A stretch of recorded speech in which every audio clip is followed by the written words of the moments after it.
Hai, assalamualaikum warahmatullahi wabarakatuh. Perkenalkan, nama saya Mrafika Syarizaldi. Di sini saya akan menjelaskan tentang pentingnya pemahaman konsep penyesuaian diri pada masa remaja. Pertama-tama, apa sih penyesuaian diri itu?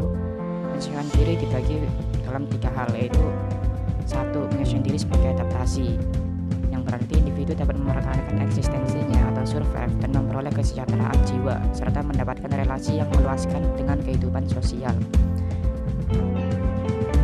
Arti yang kedua yaitu penyesuaian diri sebagai konformitas, yang berarti menyesuaikan dengan standar, prinsip, atau norma yang ada.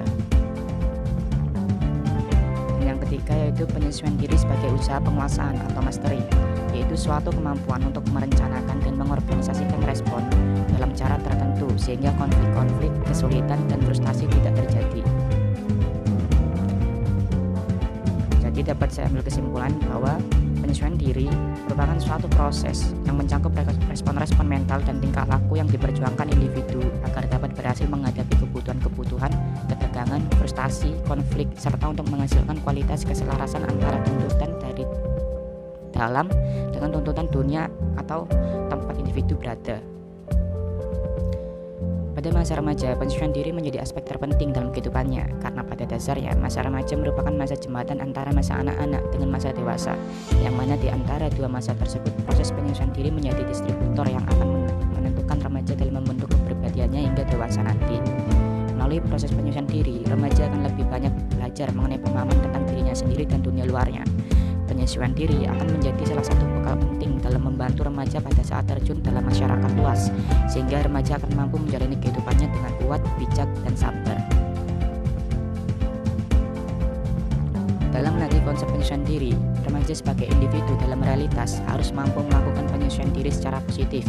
Individu akan melakukannya dalam berbagai bentuk, antara lain yaitu 1. Penyesuaian dengan menghadapi masalah secara langsung, yaitu individu secara langsung menghadapi masalahnya dengan mengemukakan alasan-alasannya. Misalnya, seorang remaja yang hamil sebelum menikah akan menghadapinya secara langsung dan berusaha mengemukakan segala alasan pada orang tuanya.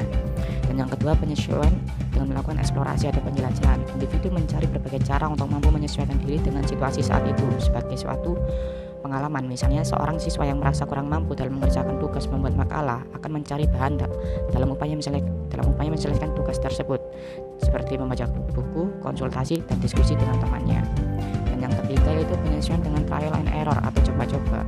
Individu melakukan tindakan coba-coba dalam menghadapi masalah.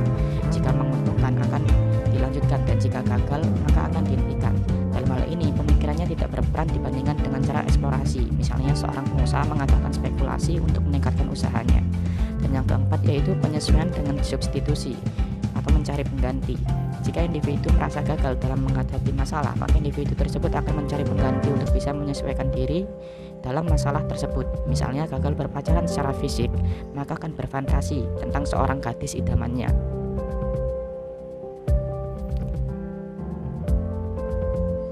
Dan yang kelima yaitu penyesuaian diri dengan menggali kemampuan diri. Individu mencoba menggali kemampuan yang ada dalam dirinya dan kemudian dikembangkan sehingga mampu membantunya untuk menyesuaikan diri. Dan yang keenam yaitu penyesuaian dengan belajar. Individu memperoleh banyak pengetahuan melalui belajar dan keterampilan yang dapat membantunya menyesuaikan diri. Misalnya, seorang guru akan berusaha belajar tentang berbagai ilmu pengetahuan untuk meningkatkan kemampuan profesionalismenya.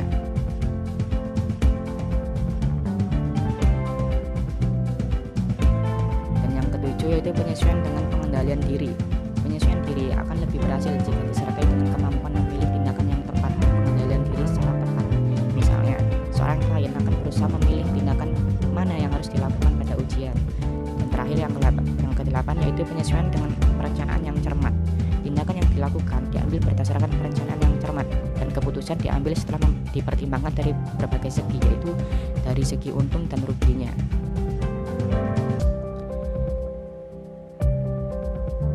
Baik, sekian penjelasan dari saya.